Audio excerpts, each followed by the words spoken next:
दोस्तों साथी, जैसे मैंने आपको ये घटना बताई कि वो मगरमच्छ से कैसे लक्ष्मी नारायण और उस अल्मोड़ा गांव के लोग जो बहादुर लड़के थे, दुर्गेश जैसे बहादुर लोग, उन्होंने कैसे हिम्मत दिखाई और कैसे पेड़ पर से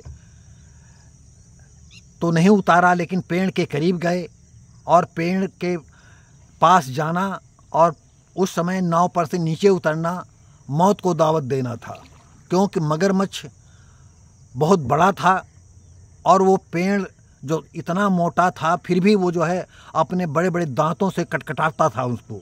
कई जगह से उसकी खाल जो है, उसकी जिसको हम बुकला कहते हैं, छिलका कहते हैं, उसको उधेड़ चुका था। किसी तरह से उन लोग भारत को बचा करके लाते हैं और रात भर अपने यहाँ गांव में रोकते हैं और सुबह जब पूरी तरह से वो मतलब ठीक हो जाते हैं और घबराहट ख़त्म हो जाती है, लेकिन उनके चेहरे पर जो है वो विभीषिका तैर रही थी कि कहीं आज ये गांव न होता तो आज हमारा क्या होता, हम कब तक पेड़ पर बैठे रहते, हमारी वो मौत होती जिसका कि कोई जान भी न पाता कि वो कहाँ गए। तो दोस्तों साथियों, ये बरकोता झील कम से कम पूरी लंबाई में 20-25 किलोमीटर लंबाई पड़ती है। आप जो यहाँ देख रहे हैं कि आज को कम से कम 20-25 मीटर की चौड़ाई में चल रही है ये बरकोता झील, और कभी कभी ये कई मीलों की चौड़ाई में भी फैली रहती है जिस समय बरसात होती है, जब बाढ़ होती है। ऐसी सिचुएशन में यहाँ के लोगों का जीवन कैसा होता होगा ये तो यहीं के लोग जाने। तो दोस्तों साथियों, जब वो अपने गांव जाते हैं और गांव में जब लोगों को बताते हैं, मोहद्दीपुर गांव में पहुंचते ही, भाई उनका गांव था और ज़्यादा लोगों की भीड़ नहीं थी, क्योंकि सारे गांव के लोग जो कुछ वयोवृद्ध थे, इक्का दुक्का लोग गांव में घरों में रहे थे, कहीं घर न गिर जाए माटी मटकम के लिए। ऐसी सिचुएशन में जब लोगों को बताते हैं तो उसमें एक आधे कुछ नवयुवक भी लड़के थे जो रह गए थे गांव में। उन्होंने कहा, अरे भाई ससुराल का मामला था तो इसलिए जो है आप फांद गए, मौत से जूझ गए। तो उन्होंने कहा, बेटा आप क्या करें, जब तुम्हारी भी शादी होगी तो तब हम आपसे पूछेंगे कि आप बताइए कि आप क्यों अपने ससुर की बात सुन रहे हैं। तो धीरे धीरे करके हाथ और उसमें जो है देखिए सांप ये जा रहा है।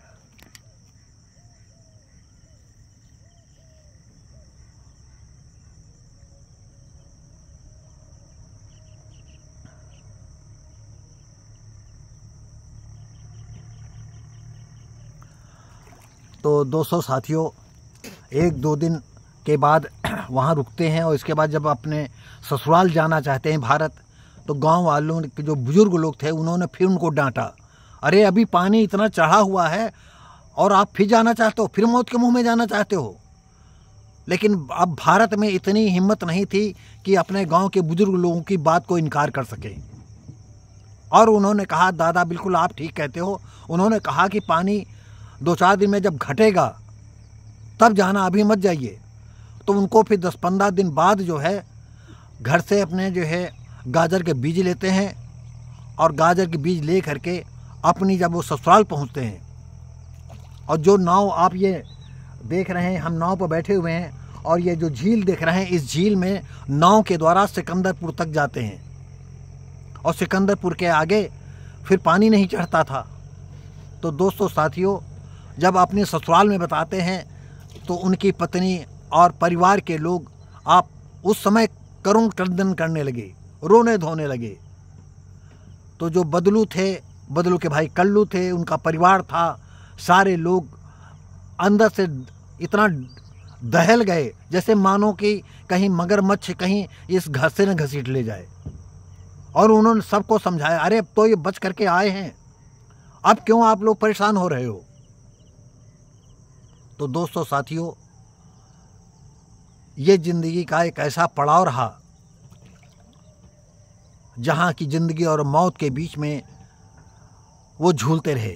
दोस्तों साथियों, ये घटना जो है आपको हम और आगे बताते हैं कि इस घटना को मैंने जो है जो कॉपी वाले पेज होते हैं उसमें 60 पेज की मैंने इस घटना को लिखा था। और घटना की ऐसी बात है कि वो बताना बहुत ज़रूरी है। मैं खास गंगौली का रहने वाला हूँ। इस समय मैं शहर में शिफ्ट हूँ और मुझे 46 साल हो गया है शहर में रहते रहते। और सन 70 में लक्ष्मीनारायण मास्टर और एक गंगा विष्णु सिंह थे, बाई कास्ट वो कुर्मी थे और वो काफ़ी दूर रहते थे। तो स्कूल में ही वो रहते थे और हर सैटरडे को चले जाते थे।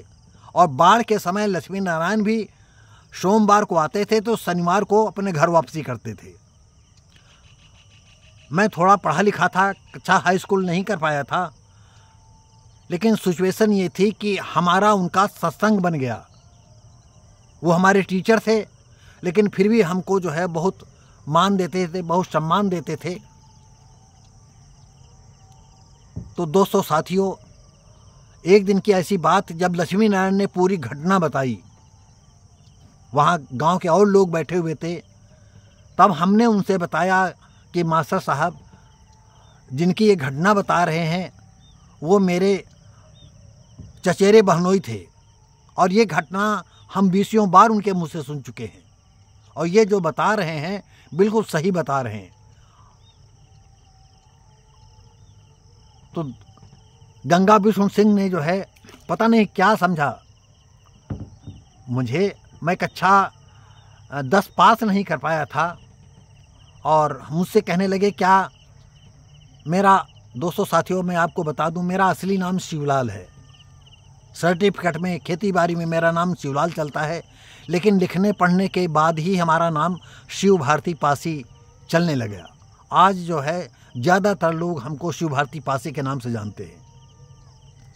तो उन्होंने कहा, शिवलाल क्या तुम इस घटना को अपने शब्दों में लिख सकते हो? मैंने कहा, मास्टर साहब हमने तो कभी कुछ लिखा नहीं है। तो उन्होंने कहा, आप प्रयास तो करो। तो कभी कभी दोस्तों साथियों मैं आपको बता दूं कि मेरे ये दिल दिमाग में बना रहता था कि गांव में जो अत्याचार होता था, जो कुछ जातवादी विचारधारा के लोग थे वो गांव में गरीबों को, दलितों को, शूद्रों को बहुत ज़्यादा परेशान किया करते थे।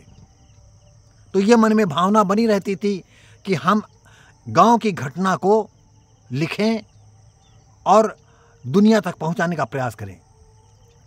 जैसे उन्होंने बताया तो मेरे अंदर से उमंग, दिल मेरा जो है उमंगों में फूट पड़ा, मन जोश से भर गया। ज़्यादा मैं पढ़ा लिखा तो था नहीं, हाई स्कूल कर रहा था और गांव का उस समय मैं ज़्यादा तेज भी नहीं था और इस सब्जेक्ट को हमने 60 पेज में लिखा।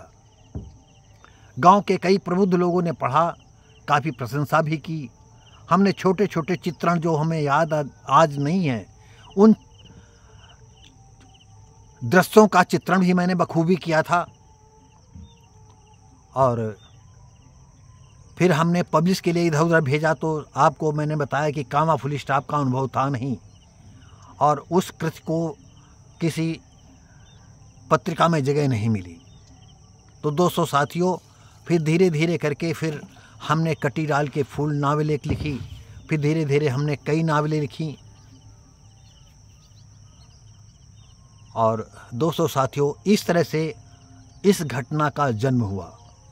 और आज 2024 के ये अक्टूबर का महीना है और हमारे साथ युवा साथी दुर्गेश हैं और फुल्ला जी हैं।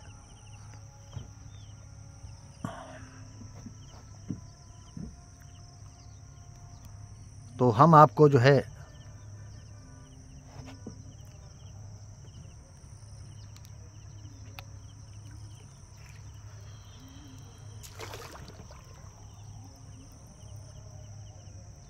ये दुर्गेश जी हैं, आप देख रहे हैं इनका व्यक्तित्व किस तरह से, जैसे फिल्मों में हीरो नाव चलाता है उस तरह से आज हमारे नाविक बन करके मेरे साथ हैं और मैं इनको दिल से धन्यवाद देता हूं और इनके मंगलमय जीवन के लिए शुभकामनाएं देता हूं।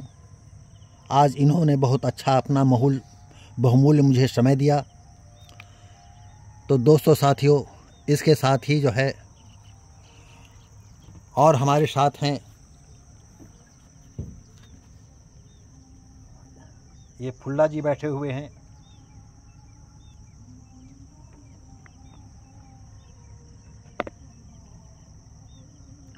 इन्होंने भी अपना जो है पूरी तौर से कि जैसे ही आप आएंगे हम आपको जो है यहीं मिलेंगे। तो दोस्तों साथियों, आप ये देख रहे हैं, हाँ दोस्तों साथियों, आपको बता दें कि आप ये देखिएगा, ये सूर्य उदय हो रहा है। भैया रोक दो थोड़ी देर, ये चलने तो हम रिकॉर्ड करते रहते हैं।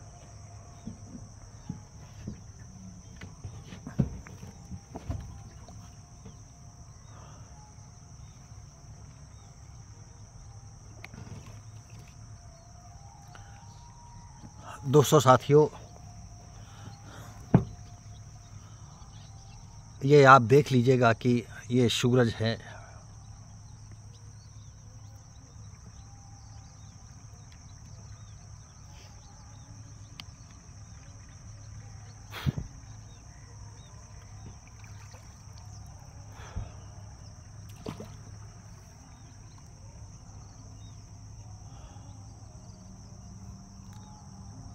ये आप सूरज देख रहे हैं, बादलों में छुपते हुए दिखाई पड़ रहा है और सुबह का समय है। आप आसमान में यदाकदा चिड़िया भी देख रहे होंगे।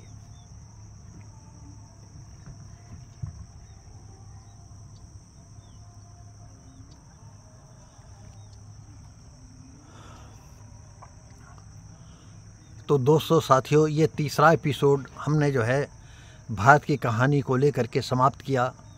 हम फिर अगले उसमें मिलते हैं आपको।